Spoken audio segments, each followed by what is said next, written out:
going to call the meeting to order. Let's see here.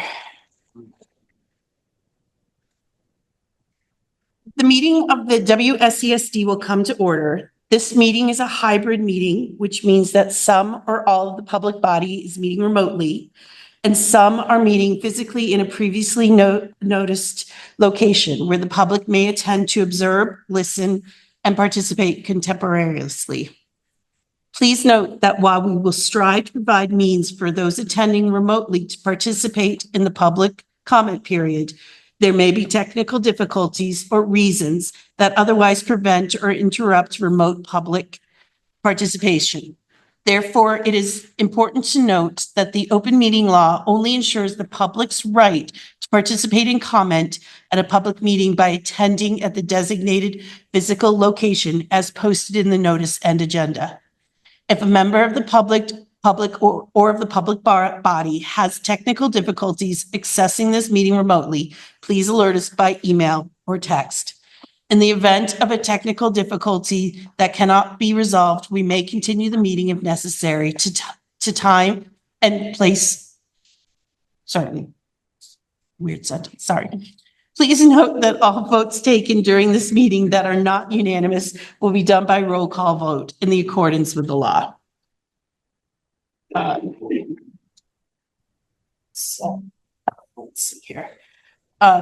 Just a quick thing, Tim. Yeah, it is my honor and delight to introduce our newest board member, Liba Eager. Hello, everyone. Liba, welcome.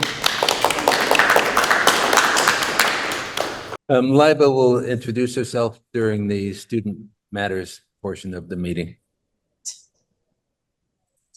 All right, and if any board member feels that an item on the consent agenda warrants discussion, that item will be removed from the consent agenda and will be set aside for discussion. In this way, the consent agenda will be approved in one motion. But however, I had a member of the public ask, they had questions about the warrants, so I'm pulling the warrants out of the consent agenda, and we'll do those all at one time because there are questions. So I want them to be able to ask their questions. Though we may not, as you can see, our tables are very empty tonight. Admin Bryn Tucker, Frank Rucker, and Mark Spino, as well as Deborah and Ann, are in Springfield meeting with the Secretary of Education. So that's why we are limited few here at the table tonight. So, so first up, we have student matters. I know we have, and Yeah. Thea is actually online as well. So Good. Liba, would you like to start? Yeah. Hello, everyone. Thank you so much for introducing me earlier. I'm Liba. I'm a junior at BUHS. And I wanted to join student rep because I wanted to have a voice and have be a voice for students who were at my school so that a bigger action could have been taken against the issues. Yeah. That's it. Thank you. Thank you. Yeah, was there anything you wanted to speak about tonight, or any other student that happens to be online? I don't have anything tonight. I'm actually driving to my house from a college program right now, but I did just want to be here and listen. Perfect, thank you. Any other student matters?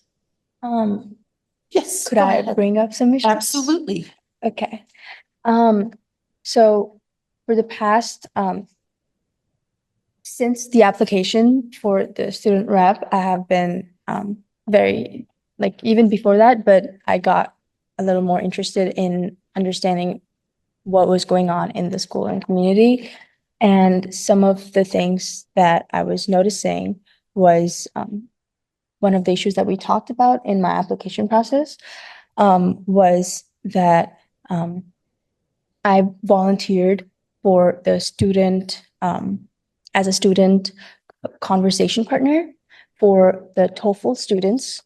And it was like talking to immigrants so their English speaking could become better in a way so that they could pass the TOEFL exam for the college and stuff. And I noticed that our school at BUHS has very much been very open to immigrants and have ISL programs helping them with their English. And I was thinking that maybe there could be some sort of communication program for those immigrant students who, like, we are having a lot almost every week. Like, there are different immigrant students that are coming in almost every week. And I was thinking that because I was an immigrant once myself, and how it feels to be in a totally different continent, and everything is different, and you don't know the language, the food is different. So it's very like an alien world. And I was thinking if there was something like a conversation partner for those ISL students, that could be something interesting, like just kids from the school who would want to talk to these new kids and, I don't know, make friends through that. And I talked to one of the main person. They work with the ISL students and work on this. And they said that many of the ISL students are already very extroverted. So it might not be, she suggested that it might not be the best to expect every ISL student to have a conversation partner. And they continue to say that maybe this conversation partner thing would not just be wanted to be limited to that only ISL students, but like around the school, because maybe there are some totally introverted kids who would want to have somebody they could speak to. And thinking of that as, so kids who would be willing to do this as a conversation partner might get community service hours out of this. Like, now this is just an idea, but I was thinking that this could be a way to bring people who speak different languages together, or for people to find new friends, or for people to make new connections. And for kids who are getting volunteer hours out of it, that would be a gain for them too. So it just feels like a win-on-win on both sides. And feeling like my first year, it was very hard for me to make friends too. But if I had something like that, I would at least know one person in the school who I could just stop in the hallway and ask for directions, per se. So that is one of the issues that I wanted to bring up today to the board. Yeah. For the record, Matt, the TOEFL is test of English as a foreign language. You got that? Yeah. May I ask a follow-up question? Okay. So I thank you for raising that. I think that's a very insightful idea. I wonder to what extent there's someone in the district who does multi-language learning. I don't know who might be a good resource. Is online. Because I actually think that it's a great idea. And I think it's a great idea for more than just BUHS. I think that at Academy School, there's a kind of robust group of kids. And if we started early thinking about that kind of an initiative, that could lead into a really positive experience all the way up through high school. So I think it's a really good idea. And I wonder to what extent you might be willing to talk to the multi-language learning folks. Or Hannah, if you have an idea about who might be a good resource for LIBA. Is Hannah online? I do see a Hannah. Oh, there is a Hannah, but it might not be that Hannah.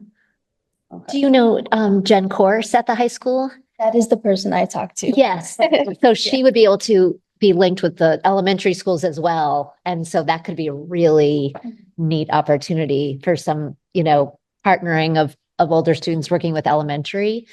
I worked with Susan Burden, and she was the one, and she probably also has a lot of connections to the ISL or TOEFL Yeah. students. But yes, the thing of extending it, that's, I would Yeah. really love that. Yeah. Definitely. Exciting. Perfect. All right. We will move on to public comment on non-agenda items. This is a time for the board to listen and take notes. It is not a time for the board to respond to comments or to engage in dialogue with the public. If appropriate, the board and the administration will work on next steps. Is there anyone who would like to speak to non-agenda items? Julie Monzo, Dummerston, and I'd just like to thank you for coming to Dummerston. I know there've been problems with the tech before, which I never understood because you got good service. Yeah. So I like, even though there's nobody here, there's a new couple on Zoom. But I like the idea of going to other schools, and that was one of the things that after we were forcibly more merged, that was one of the things that we did not want to lose. So thanks for coming, even though everybody's off with the secondary education.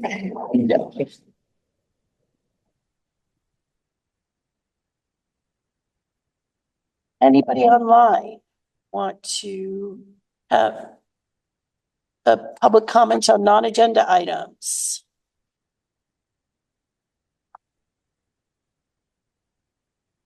All right, going 3 times. All right, moving over to board matters. And I thank you to Julianne for hosting us. And I know something Ruby and I have worked with, wanting to make sure that we kept coming to all of the schools because we think it's important. So, as part of one of the committees. So, Leadership Council updates. I know a lot are probably meeting later this week or next week, but go ahead, Tim. So BAM's had a leadership council meeting a few days ago, and it was a good meeting. It's a good group that's really coming together very well. Keith Lyman, the principal, has sent out a survey to parents, asking them various questions about what they would want from the leadership council. Excellent survey, and I'm sorry I don't have it to share, but you might look into what Keith is doing. But the most important issue that came up from a parent is a pretty serious safety issue. The after school kids from the middle school walk down in groups down Atwood, which is a very narrow street. At the same time, the buses are coming out. So the buses are just missing these kids by a few feet, according to the parents. It's not a good situation. The parent was suggesting building sidewalks. That's not an immediate solution, but I wonder if the administration can explore a different solution, perhaps, of the buses going a different route, so they go their way without having to go down Atwood at the same time as all the kids going down this very narrow street. And Matt is a member of the LC too. Matt, do you have anything to add? No, just a high level of concern for the safety of students walking. And in the Leadership Council imploring administration and the board to look into this matter.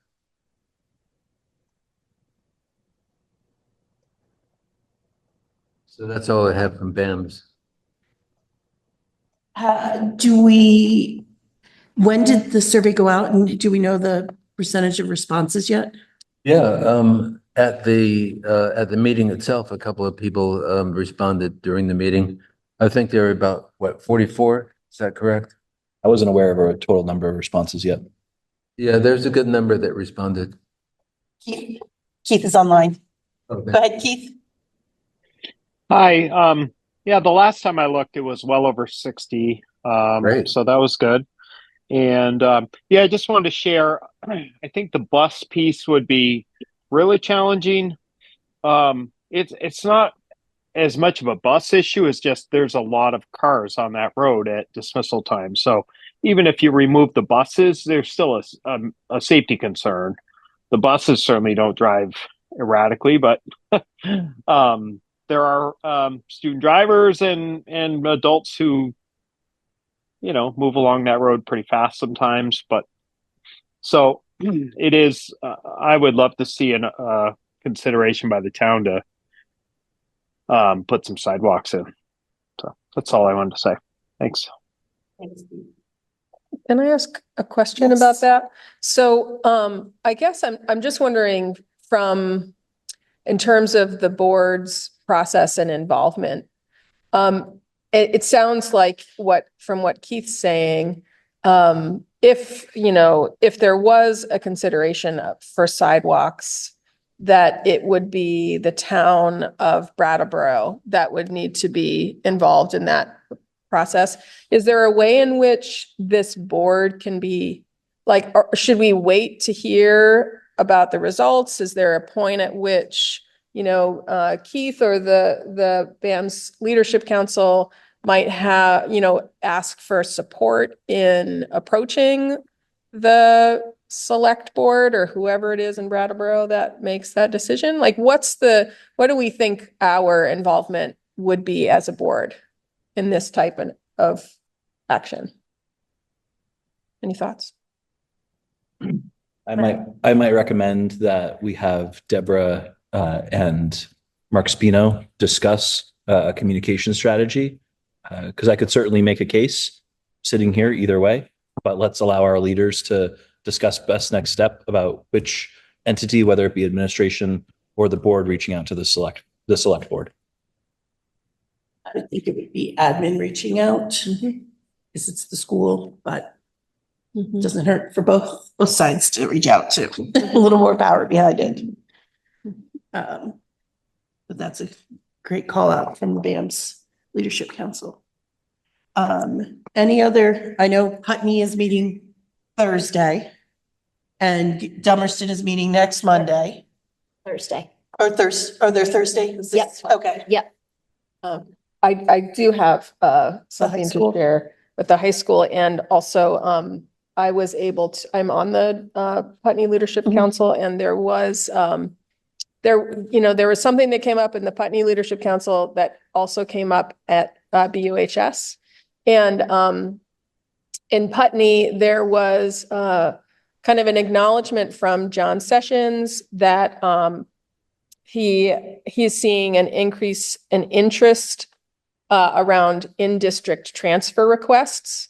And so that was an interesting observation. We talked about it a bit, and I think that there was a desire amongst some of the folks in that leadership council space to kind of get more clarity on what that process is. When a kid wants an in-district request, how does that how do they know that they have what rights they have to request it? Who makes the decision? What are the criteria? Just talking that through. And John did share some information, but ultimately that was just a communication from that leadership council to this board and to Mark, who's not here, but he will say the notes. And that also came up organically in its own way at the BUHS Leadership Council. One of their takeaways was a question around what does it mean when in the numbers of how you count students, and what does an in-district council or transfer mean? And so that was discussed a bit. And so because it came up in different ways at different leadership councils, It seems like it is something that people don't entirely understand. I think we all know that we're not a choice district, but we do have students who transfer for a variety of different reasons, both in district and out of district. What does it mean? And so when we get an out of district transfer, how is that counted? Those are questions that have come up at the leadership council level. And so how there's, if there's able to be a response to that, or if there's a way in which that can be kind of mentioned, or we can create some space for public comment or public understanding, that might be helpful. That's all. Sounds good. Oh, there is something later on that's BUHS related around the cell phone thing, Okay. but other than Yeah, that. we'll do, we can discuss that. So it looks like we're good on the Leadership Council's board subcommittees. The Programmatic and Performance Equity Committee is meeting. We changed our date of our meeting for those who are following along. And so we will be meeting November 4th at 5 p.m. Via Zoom. So that's coming up next month. Sean has his hand raised. Sean?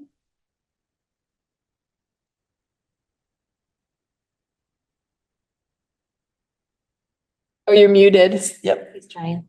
Now can you hear me? Yes, we can. Oh, sorry. That's okay. So, the Finance Committee met yesterday and very good attendance. And Frank gave an overview of the beginning of the budget development.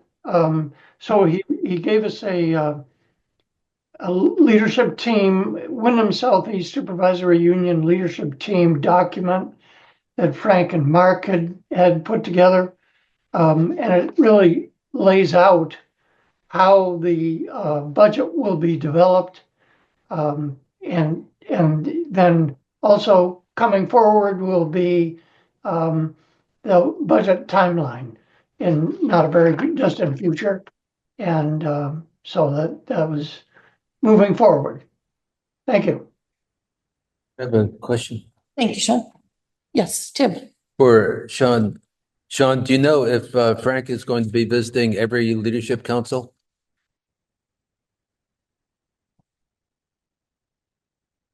Wait, did you say, oh, you were talking about No, the Finance Committee. finance Yeah. committee? Sorry, I was still Yeah. on leadership councils. Never mind. You're still muted, Frank, or Sean. Never mind. All right. The policy council meeting tomorrow, or did they met last week? Tomorrow. Okay. Anybody else with any other subcommittee updates? No. All right. Moving over to discussion of possible requests to finance director and superintendent for budget presentation formats. Yeah, this is something I'd like to speak to the board about. Well, Eva and I, and I'm sure others have looked at various budget format presentations from other districts, and they're all quite different.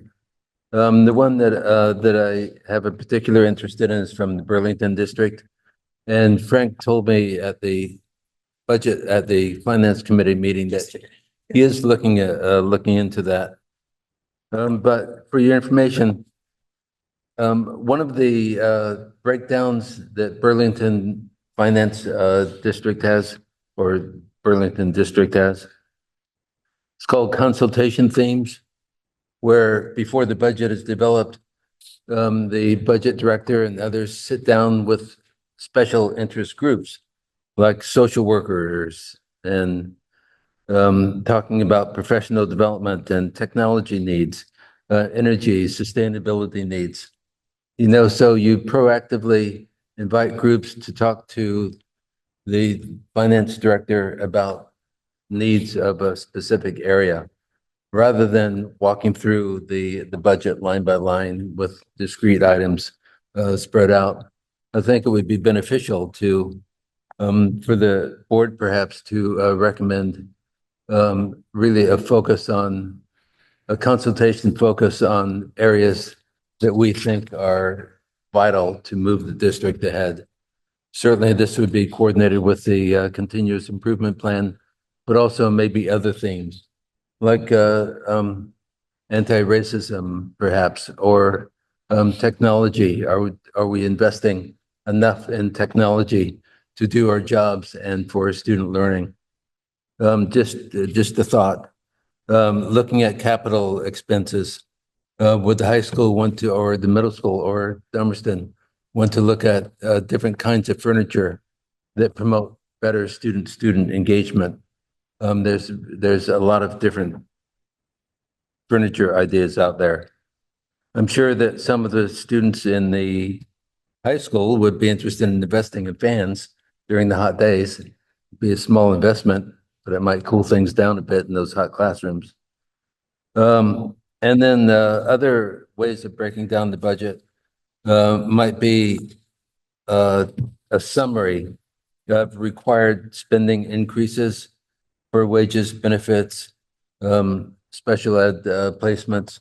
So we just can see a summary of what our spending is for that. And a discussion of priority spending. We, at our last, well, no, we know that students with IEPs are struggling academically.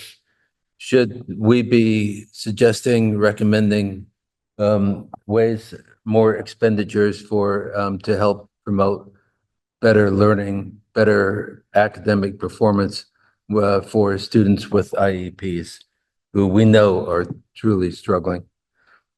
And then along with spending, should we have a separate discussion on how to reduce the budget in certain ways? And I think if we're going to talk about budget reallocations and reductions, we should begin with philosophy and principles. Should our budget first do everything possible to keep as many bodies in the classroom, direct those who provide students with direct learning? That should be a priority, I believe. Maintaining class sizes, increasing IEP supports, increasing ELL classes for the growing number of refugee students who are coming here. These are just some of the themes that we might suggest to the finance director and the superintendent before the budget is really formulated and set. So your thoughts, anybody?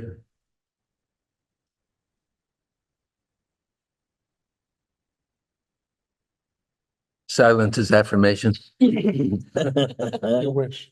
Ruby. I was at the finance committee meeting and I think that this, I heard, I haven't really seen in detail the report, but I heard Frank kind of comment that he liked positively about that content. So that's really reinforcing to me that this might be a good idea. I just wonder if it's most appropriate to have this conversation in the finance committee. And, I wonder, what are we, if you get complete silence here, in my mind, that doesn't necessarily mean don't proceed. It seems like it might be a good idea. And we're already doing the work to think about, I can't say that we're actively doing it, but we've already identified that we want to think strategically and differently about how we present data and charts in the annual report. So this could be part and parcel to that. How do we communicate? No, I think those are some excellent ideas, Tim. And I think, coming to the finance committee like you did yesterday and voicing those And maybe we need to speak with Sean and Frank and have a longer meeting than just an hour. Yeah. Maybe we need to look now, maybe doing a 2-hour meeting and seeing, okay, we have a lot of things that we want to Dig through. dig through. Yeah, I agree. And the finance committee is the appropriate place for further discussions. At the same time, the full board, both boards, the SU and the SDS, the ideas can germinate from those bodies too. Yeah. Yeah. Can you hear me okay? Yes, we can. Oh, okay.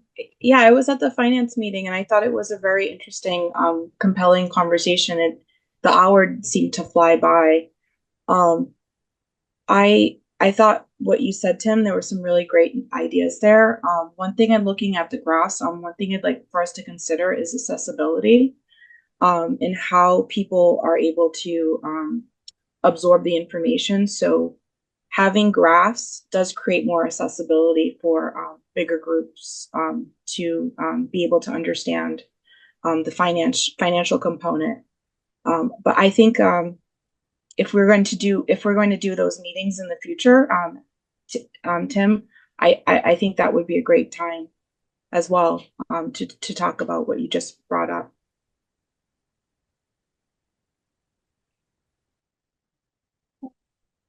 Right. Yeah, I would just add, thank you, Tim, for bringing those ideas forward. Our budget is a reflection of our values. And the problem with the budget is that we typically look at numbers, and then it's easy to say we want more, we want less, we want different here or there, but not talk about our values. And so the kinds of things you're suggesting sound to me like it would provide us opportunity to have those conversations about what our priorities are and what our values are and how we are going to use that to direct what happens in our school system. Sean. Sean's having Yeah, some. I'm sorry. No, go ahead, Sean. We heard you. Okay, all right, thank you. One of the things that Frank laid out very clearly yesterday is that most of the formulation of budgetary expenditures has to do with numbers of students and students in socioeconomic status. And so actually he laid out very clearly some of the complications of building a budget that takes into consideration those two very important factors that have these, we as a school board, we have no control over. He actually gave, I don't totally understand it, but there's a graph that he and Frank is probably going over with the Secretary of Education tonight. And it'll be very interesting to see how that influences his feeling on budget development. Thank you. Jody. I just have a question on here. A year or two ago, maybe it was last year, I can't remember, time goes so fast. There was a goal of the district to raise the English scores, I think it was up 10%. Haven't heard anything about that. And sometimes things that happen in board meetings don't come to a conclusion. Did that come to a conclusion? Did we find out that information? I don't have it with me. From our last continuous improvement plan, you mean? Yes. Yes. Did. Yep. Yes, our last continuous improvement plan included a goal to raise literacy proficiency by 10%. Yes, and we did not, as a district, we did not make that goal. That is, so this year's continuous improvement plan has again 10% increase on it, and that's overall as a district. Do you know why it didn't get that goal? Because I didn't think it was that big a deal. Yeah. Do we know what happened in the process and why we didn't? Did we change? We're always changing math and English. Sure. Ways we teach things. Did that happen? Do you have any clue of that? Well, we have two new curricula at play for both math and literacy right now that are, I mean, Dummerston's in our third year, for example, of implementation. So I think there's some complex factors for why the rate wasn't as high as we wanted it to be overall as a district. And some of it has to do with the continuation of recovery from COVID and strengthening our multi-layered systems of support. So it feels like it's very appropriate to have that again be a goal because it's still a huge focus. It's vital. Yeah. Focus. We've got to come to a point where COVID has gone by. And Yeah. Starting from here. And Right. Yes. I'd like to see that happen because it can't all be COVID now. Exactly. Right. Right. And I think that's the benefit of having those simple goals because there were like 3 goals last year in our CIP or 4. I can call it up. But I can tell you we like that literacy piece wasn't achieved. So that's good to know so that going into this next CIP that there's an urgency to that. So it's not going away. It's like, no, that's front and center because we tracked what happened last year and we're using that understanding to build the CIP for this Doesn't get lost. it can't get lost. Yeah. It's actually even more front and center now than Yes. before. Because it was the graduation rate. And getting that higher. And again, we didn't meet that, so we're continuing to do that. And the kindness Yeah. was the previous one. And there was some improvement in some of the schools, but not everywhere. But you know, that's linked back in with the new goals that they have. But they're all kind of interlinked with other things and just making sure that, you know, we're working with, you know, the students with IEPs and getting them up to, you know, where we all want them to be and things like that. So you're welcome. Ruby, actually, you had your hand up when I called. That's true. I just wanted to kind of bounce something off of what Brian has said and highlight that at the Putney Leadership Council and hopefully at other leadership councils at this time of year, principals and administrators are coming to the leadership councils to start to develop their in-school budget that will then reflect the values of our individual schools. That's how we, you know, can have a voice and we can make sure that the values of our communities are reflected. And so I would hope that the leadership councils, you know, we can be turning to the leadership councils as a board for thoughts and advice and input at, you know, if we're at a stage where we are thinking about a change or, you know, some change in how we are presenting information, the leadership councils are really good. They're like little test cases of, is this working? How does this hit you? Do we need more information, different information, all of that?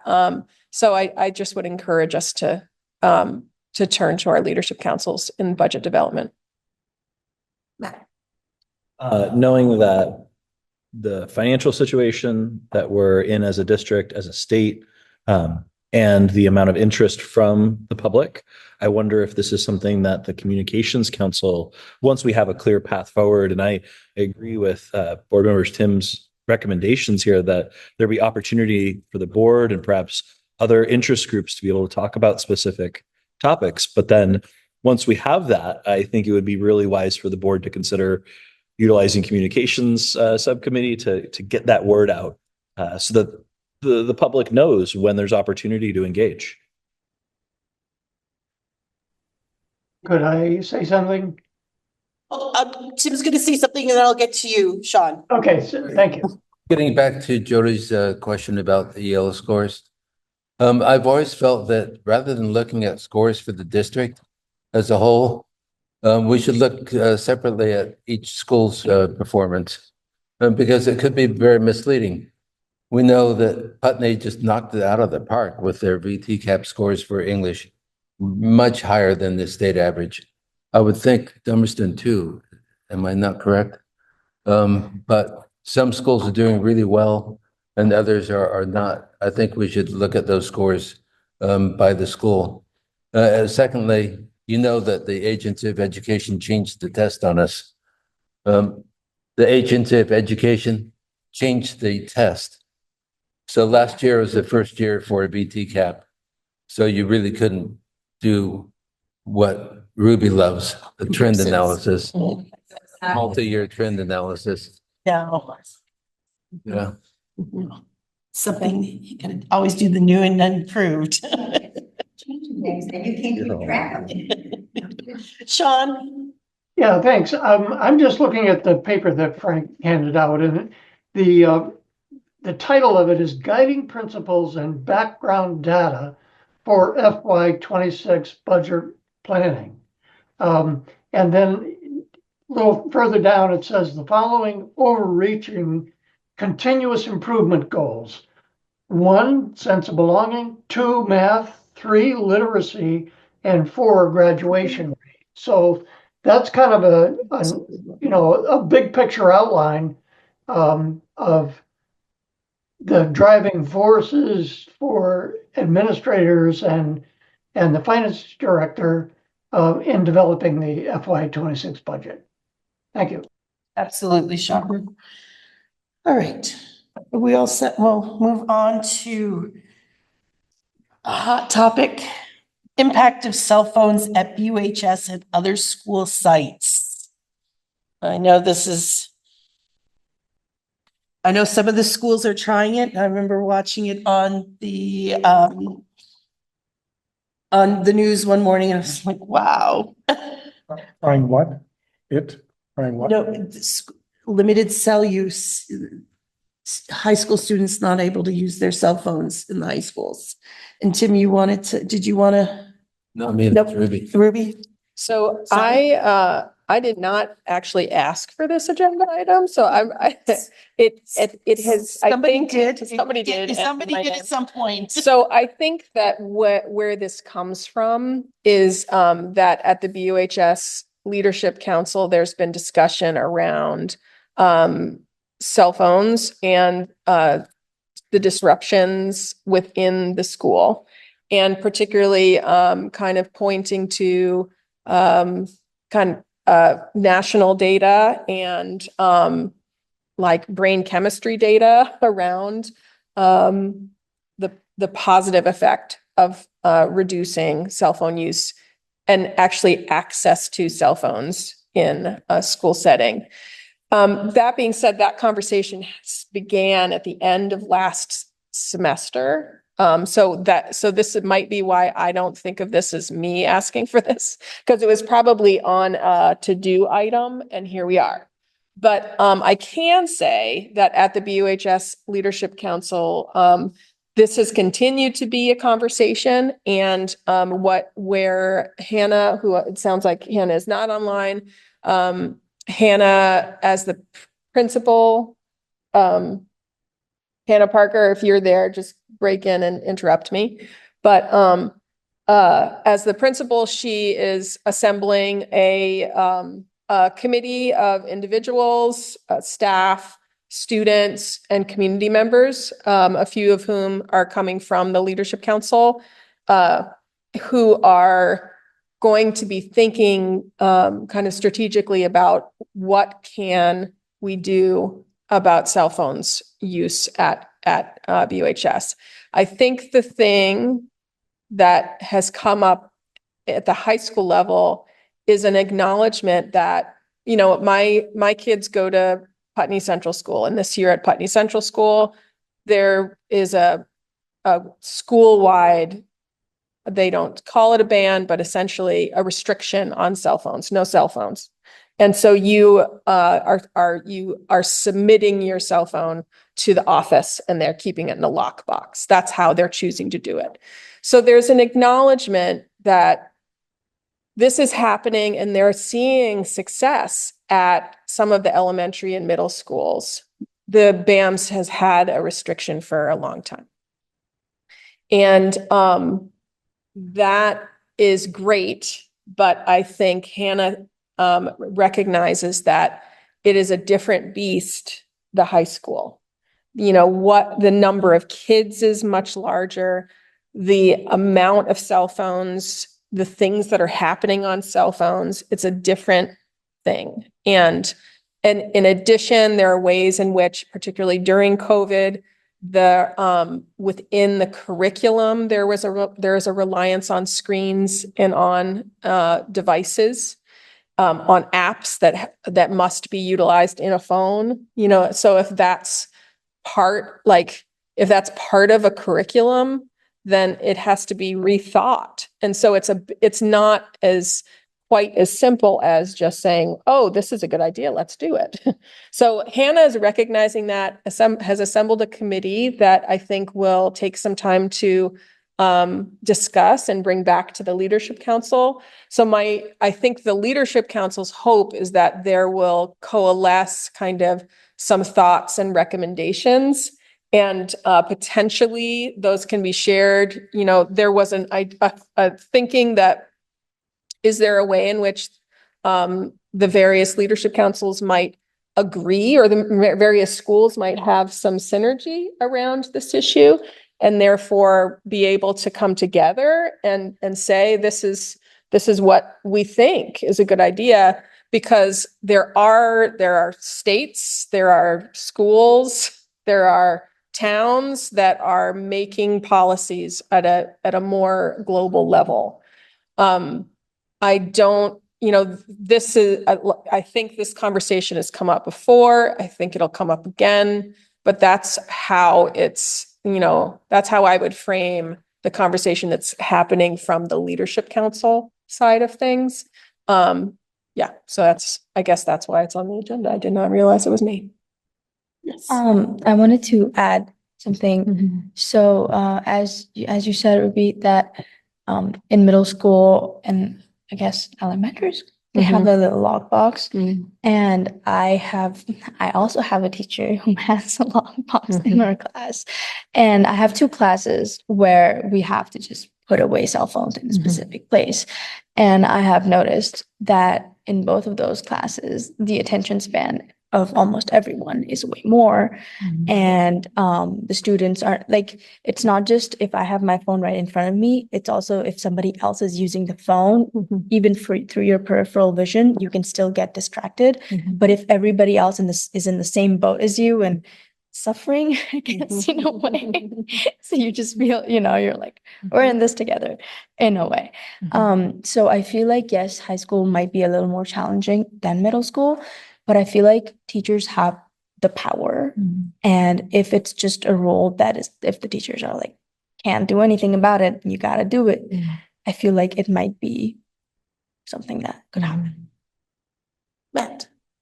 Anecdotally, a couple of years ago, I went to a national conference on mental well-being out in Los Angeles, California. They presented some research about the use of social media and video games and its impact on youth mental health. And surprisingly, the research findings that they presented were that particularly about, I'll start with video games. Video games up to 3 hours of use increased mental well-being and a sense of sort of mental stability. And then after that, it tapered off, but folks were never, adolescents did not experience any detriment to mental health for video game use. Social media, for 2 hours, there was an increase in mental well-being, but then afterward it declined and adolescents were worse off in mental health with continued prolonged use. I say this because as we are continuing to explore things like social media, technology, AI, I think this is the cutting edge of education. And I think we have an imperative as a district to teach our students how to use these tools. I would love the administration to consider, for folks to consider, perhaps a more progressive approach, and that abstinence does not necessarily give our students the tools they need to succeed outside of high school. If we're preparing folks for real life, and we know that cell phones are going to be a part of it, I would encourage us to consider how we are equipping our students to be good digital citizens, to manage social emotional needs in a way that's sustainable and, self-driven, as opposed to relying upon external factors for whatever it's worth. I know that might be a bit progressive and scary for some to consider, but I think it's important that we're teaching our children how to be functional adults. I just commenting that that's exactly the reason that I think Hannah is assembling this team, because she recognizes that there's more than one opinion. What the data that she's looking at and that's being brought is pretty ironclad, kind of like there's clarity around, the detriments to having cell phones that are distracting and also social media. But that is a main reason. I did, something you said made me want to bring what I learned something at the BUHS Leadership Council, that that BUHS is just starting something called esports, which is like a new concept to me, which is essentially, I mean, it's a big deal now, apparently, where kids play video games, competitively. And it's, I think, sounding like it's very popular and positive, and sounds like yeah. There's college, Yeah. like now college level scholarships Yes. being given for esports. This was all news to me. And so I think that there are ways and platforms to encourage and support really positive connections to those resources. And so I liked to see that the groundwork is being laid for that at the same time as this thought is being considered around how do we support, a change. So, Sean, you had something? Yeah, whoa, there we go. If I could have, I thought about this quite a bit after I saw it on the agenda, and I had a lot of different thoughts. And Matt has expressed them much more eloquently than I could. But I agree with Matt. I think he really crystallized the fact that cell phones are part of the life and part of everything worldwide. There are a lot of negative things about it, but I think Matt's attitude is the most proactive. Thank you. Jody. I was just going to say that this is a very complicated situation. You have what Matt presented. I've been reading a lot of things throughout the country that are totally different than what Matt presented. Mm-hmm. And that the kids without the cell phones, that have lunch together, they're communicating, they're being much more social, these are all good.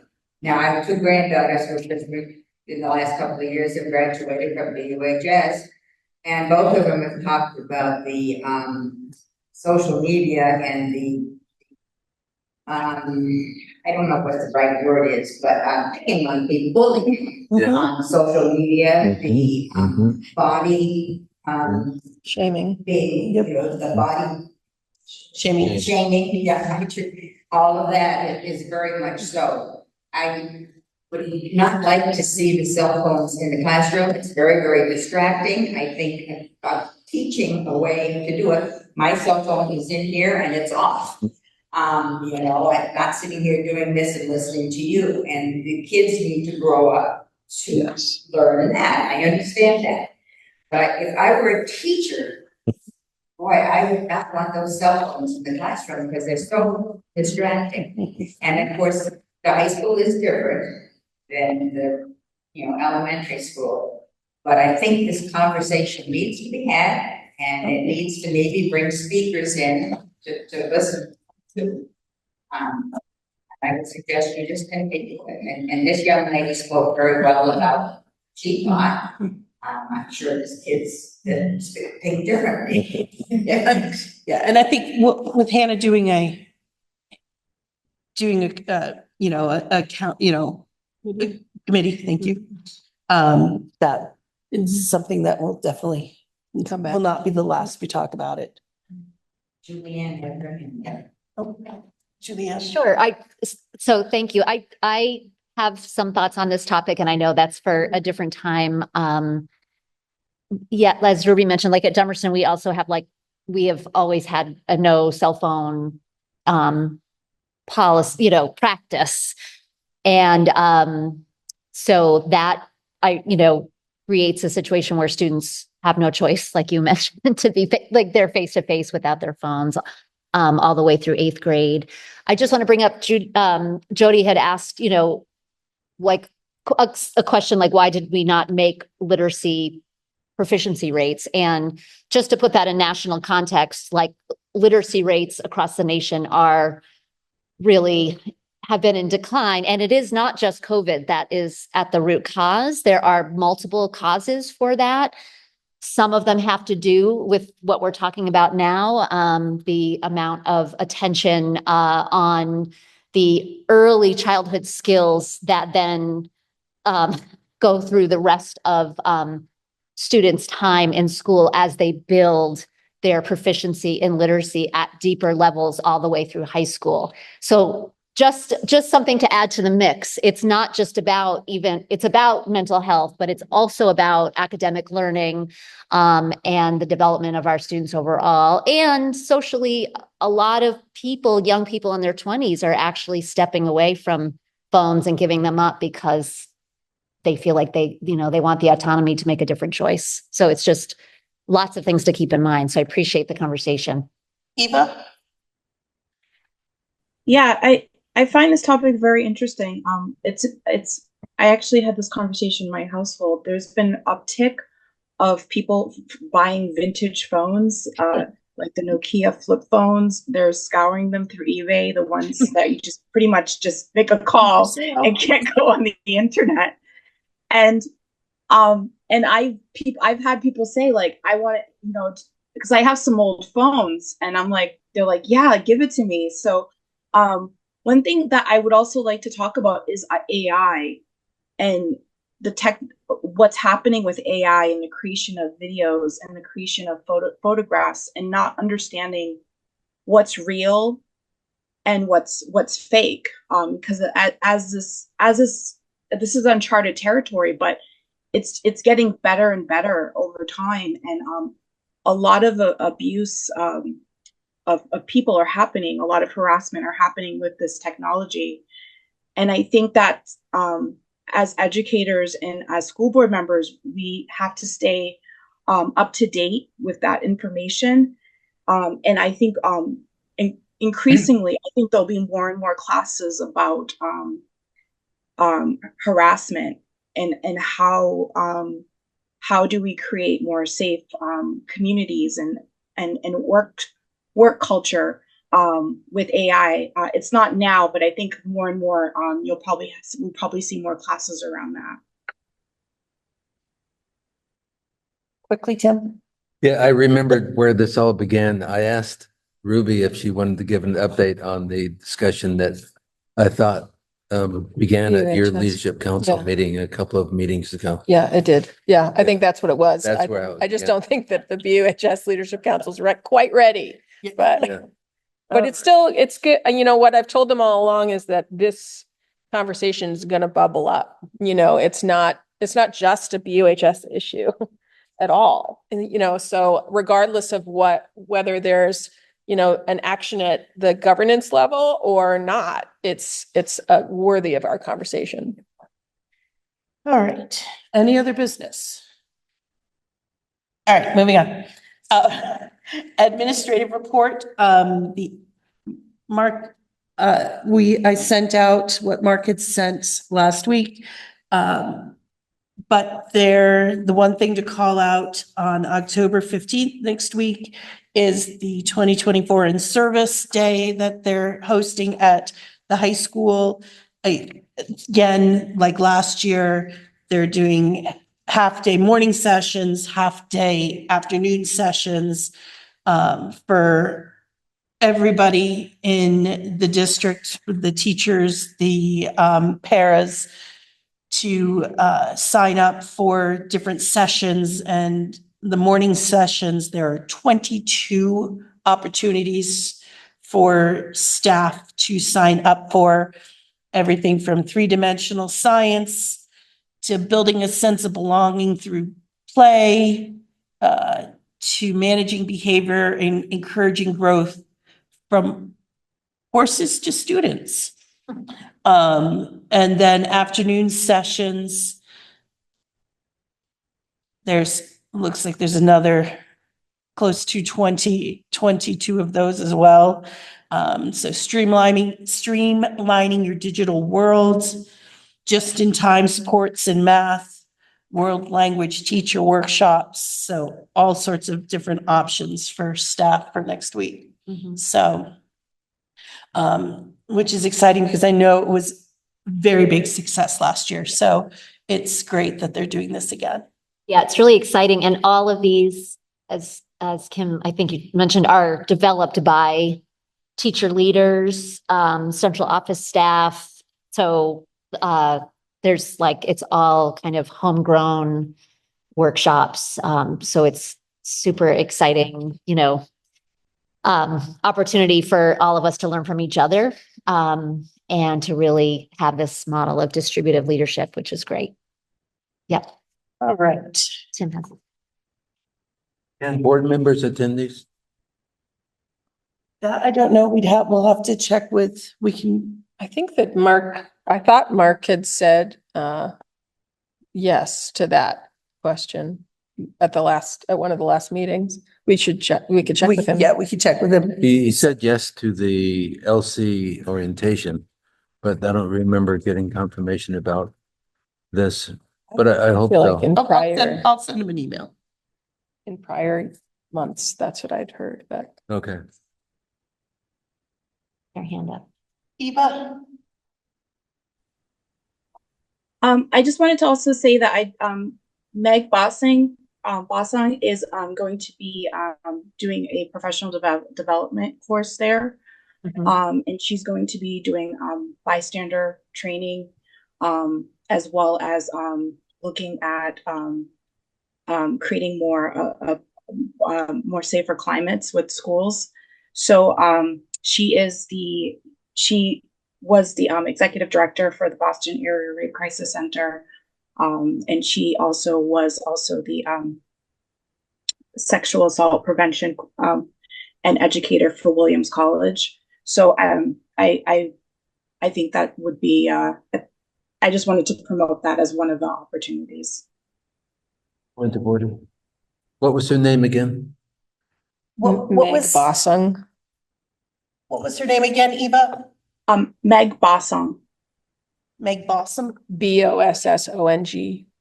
Bossung, yeah. Yeah. Okay. Thank you. All right. Deb, Head Start request. And Eva, you're going to hear a little variation from this presentation and the one that you heard at Policy Council last week. So it will circle back to Policy Council with the changes, and the changes are because we had some moving parts, and we finally have come to a final recommendation. So our funding, our and services Head Start and Early Head Start funding cycle follows that of the district in that our fiscal year runs from July 1st to June 30th. And we closed out the books for the fiscal year that ended in June for the 23-24 program year. And we have some extra money, and Head Start doesn't let us keep it unless we submit a plan. So that's what you have before you. And the total amount that we have as extra funds is $223,577.49. Basically because of two big key factors. One, we still had some staff vacancies last year. I can happily tell you that right now, we only have one opening, which is unprecedented. It's been, I'm guessing, maybe 10 years since we've been, and we actually are hoping to fill that slot pretty quickly. So nonetheless, we still had openings last year, and we actually had carried some surplus over from the previous year for big projects that didn't happen because we couldn't find contractors or whatever. And so we are asking permission to carry it forward into the current fiscal year. And the breakdown of our recommendations for the expenditure of these funds will be first to purchase a newer or used new vehicle for program-related travel. We have home visitors who use their own vehicles to visit the homes of our families in more remote areas of our service area. And while we do have agency vans, it sometimes deters anyone from wanting to drive the van. They're not comfortable with it, or it's silly to put one person in a van. And so they're using their own vehicles, and we're reimbursing for mileage.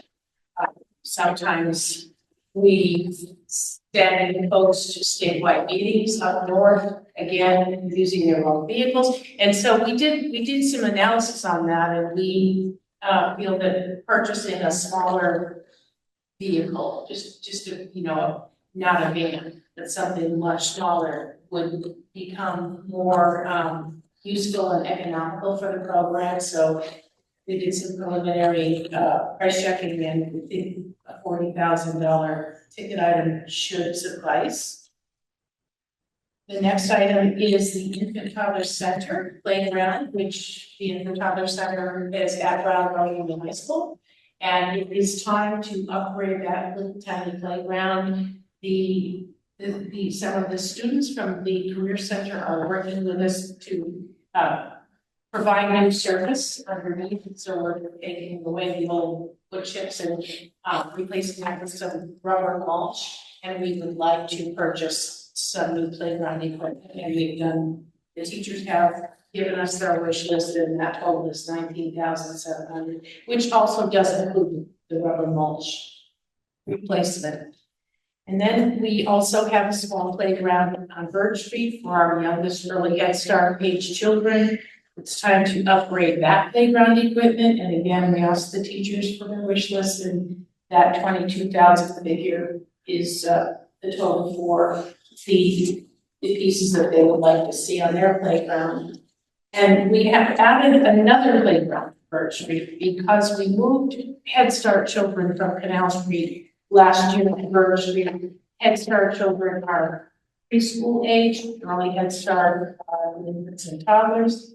Preschool age children need a different scale playground equipment, and so we have built this beautiful space. Actually, we've just fenced in a beautiful. If you're ever driving by, you'll see it. It's in front of the parking lot. It's all fenced in, a beautiful shed, and we are planning to put a bike path, paved bike path in there, purchase some picnic tables and some other pieces of equipment. And that total will be $14,000. And as a side note, we'll be dedicating that playground soon to a young child who's in our program and tragically passed away this summer. So we'll be holding dedication for him when we get the plaque soon. We need to upgrade our Birch Street network and server. We're working with the equipment that was installed in 2008, and it's time for an upgrade. And we have received a preliminary estimate of $2,480. Birch Street is the hub of our agency. That's where all the administrative offices are and several classrooms. And then we would like to send a constituency of 9 folks to the Head Start National Parent and Family Engagement Conference, San Diego this December. We have a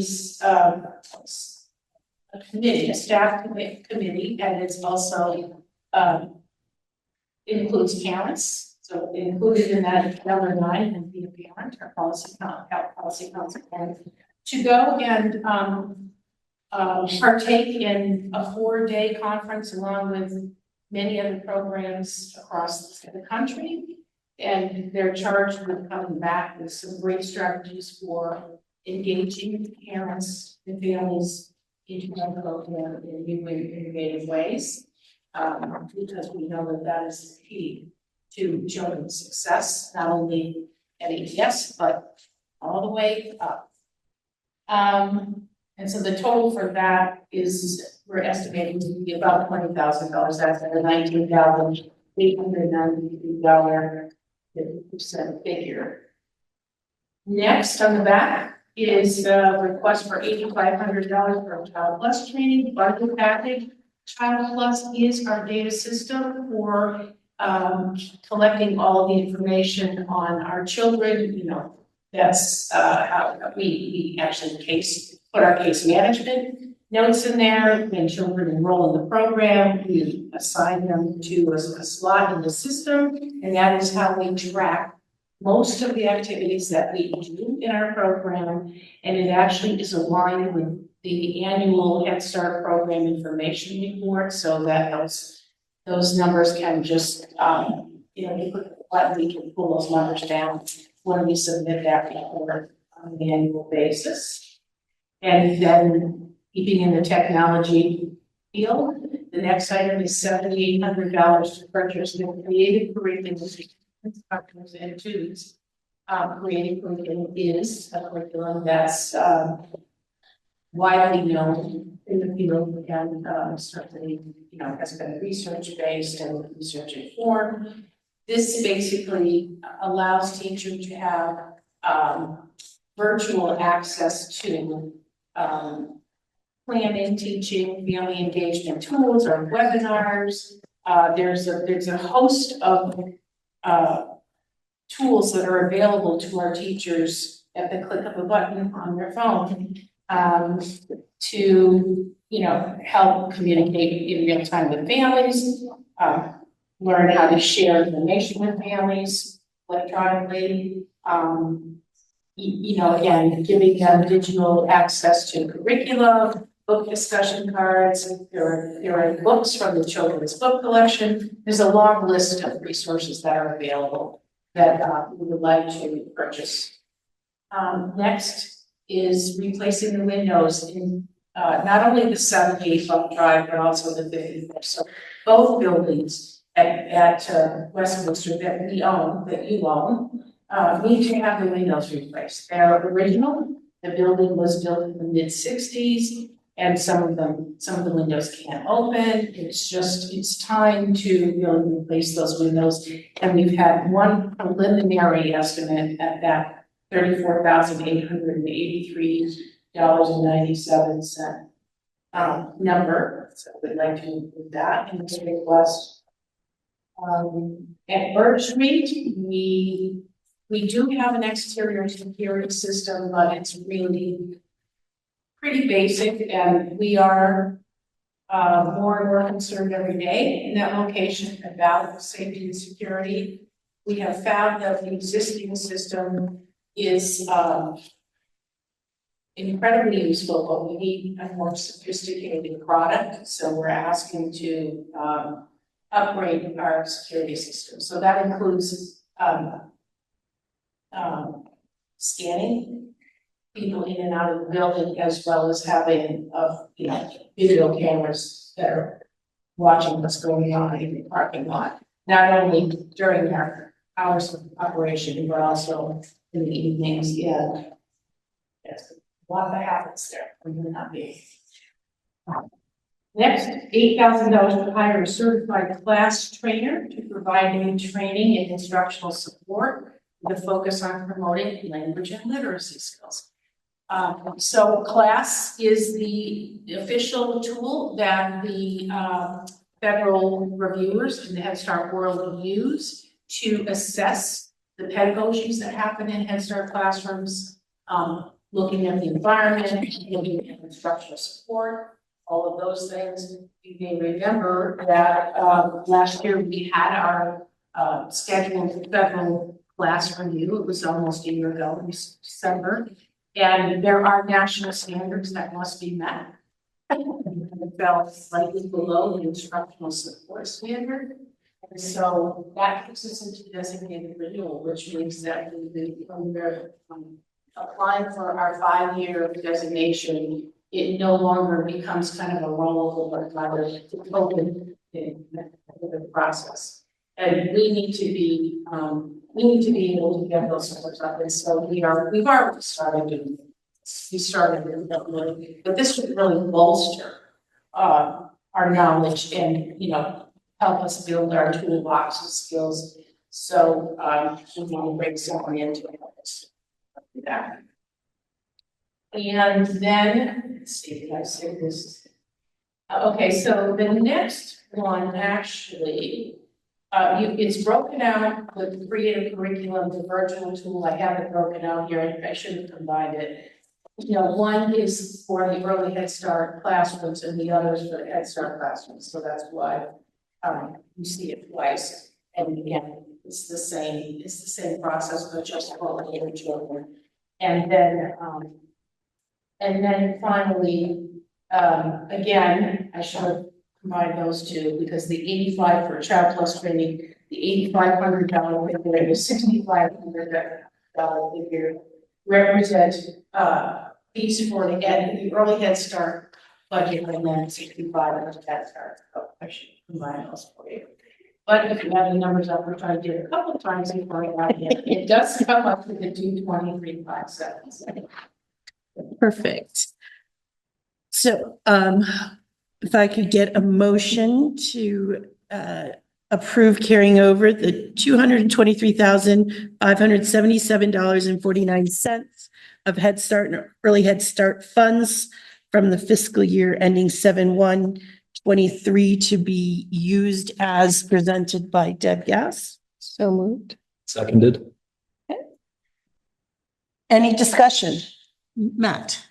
I would just like to implore you to reconsider the rubber bedding on the playground, as rubber bedding for playground use has been known to have polycyclic aromatic hydrocarbons, volatile organic compounds, and other carcinogens, particularly dangerous for young children.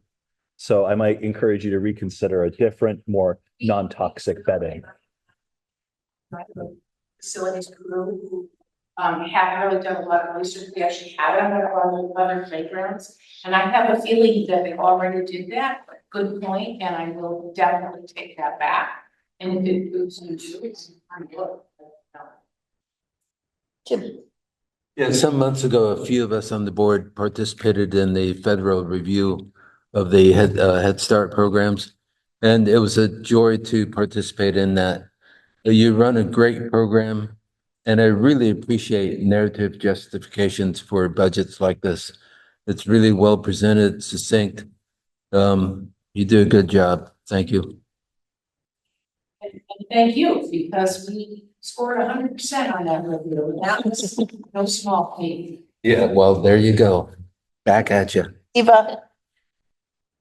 I just wanted to just say, I am on the leadership council for the ES, and it has been such a pleasure being on there. There's still and it's amazing what they're able to do with their budget, and also be able to provide increases in wages. That was something that was really important to get that teacher pay up. And I've just been so impressed. And also, the other thing is that their chef. I believe they did hire an assistant, but there was one person that was able to make all of that food.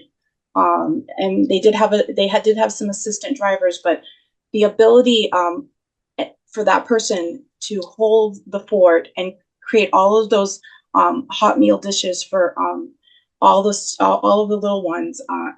Was really touching, and I just I'm just amazed every time I go into that leadership council.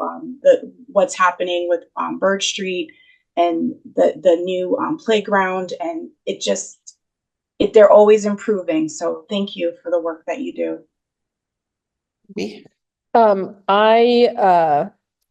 Thank you so much for this layout. When I look at it, there are a few things that in keeping with what Matt said, I would implore you to consider various opportunities to kind of directly focus on climate crisis goals. So, if you're getting a used vehicle, can you get an electric vehicle or a hybrid vehicle, things like that. And similarly, a lot of, I know that there are a number of playgrounds being implemented and some of them there might be opportunities to learn from other playgrounds where they're recycled materials or, post-consumer stuff that could be sourced. So I would implore you to do that.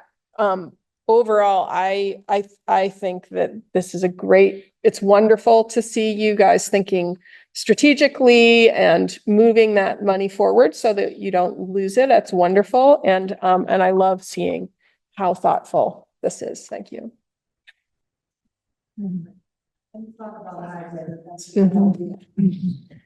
All right. So we'll now vote on approving the carryover of the $223,577.49 for Head Start and Early Head Start. All those in favor, say aye.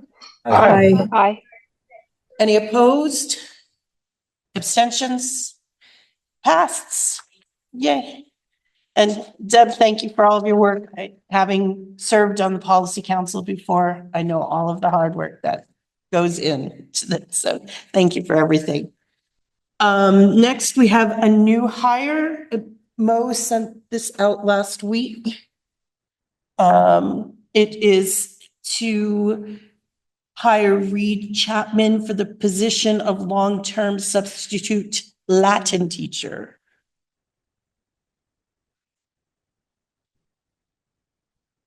Hopefully everybody reviewed that. If I get a motion approving the hiring. So moved. Do I have a second? Second. All right. Any discussions?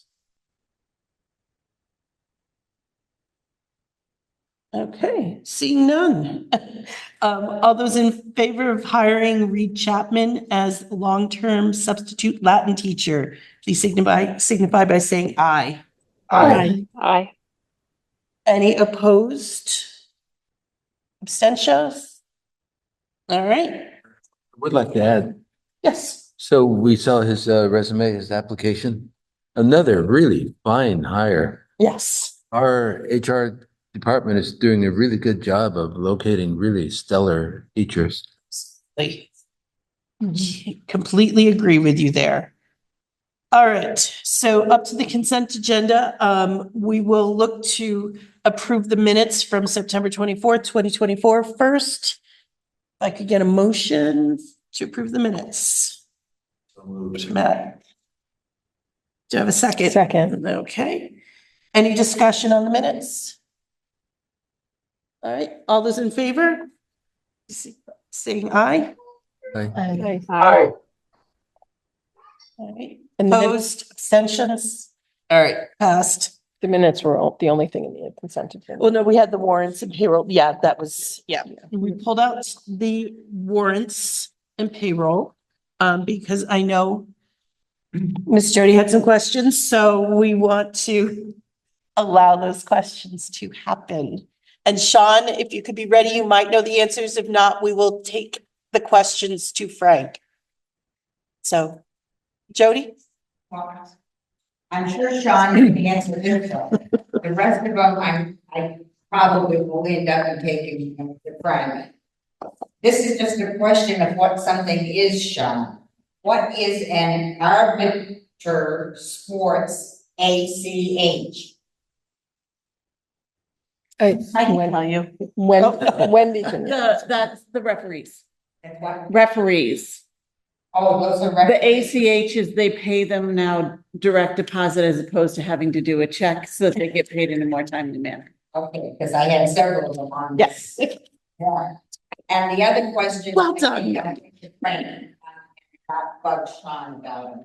Okay. Thank you, Sean. Now you know what HCS or whatever it is, H. All right.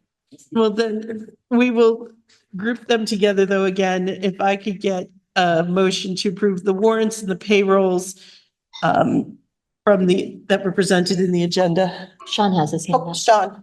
Yeah, I just wanted to say, if you noticed on the agenda, there's an extra line on the second page, and that shouldn't have been there. So it is a little confusing because it looks like there should be September, I think September 23rd, September 9, but the numbers are correct. But I spoke with Mo about it, and they couldn't remove that line. Do you see that, Kim? Okay. Yeah. So that's an extraneous line that, because of IT stuff, couldn't get removed. Otherwise, everything is the same. That 336,779 is a correct number. Okay. Ruby. I think in keeping with what the spirit of what Sean is saying, what I noticed on the agenda is as it lists the different warrants, there's a bolded statement of warrant of a date right before a whole list of items. And the last section is missing the bolded warrant of September 20 something, 27th maybe, I don't know. But whatever, or not, I guess it's not 27th, but there was, when I was reading through it, the total, the amount that's 217,110 and 12 cents. That one is of a date that's not actually identified. I don't know that it didn't matter to me that much, but if we're talking about the different ways in which maybe things were not as clear, I know that if anyone is interested in the warrants that are identified here, I know as Jody has, they can always ask for that from Frank and from Sean. All right. Perfect. Thank you all. So if we could get a motion to approve the warrants and payroll from tonight's agenda. I'll happy to read them if you all want me to. Okay. So moved. Let's still have a second. Second. All right. Any discussion? All right. All those in favor, please say aye. Aye. Opposed? Abstentions? All right. Perfect. All right. New business. Is there any topic anybody wanted to bring up? All right. So unfinished business, there is a policy, F1, student conduct and discipline. That is up. What? I'm sorry. I just had a question about the board report, but that was for the admin report, which is it too late? What question? Is it important for tonight or is this something we should wait because we don't have the admin here? Email Hannah. Okay. Yeah, Hannah's not here, so.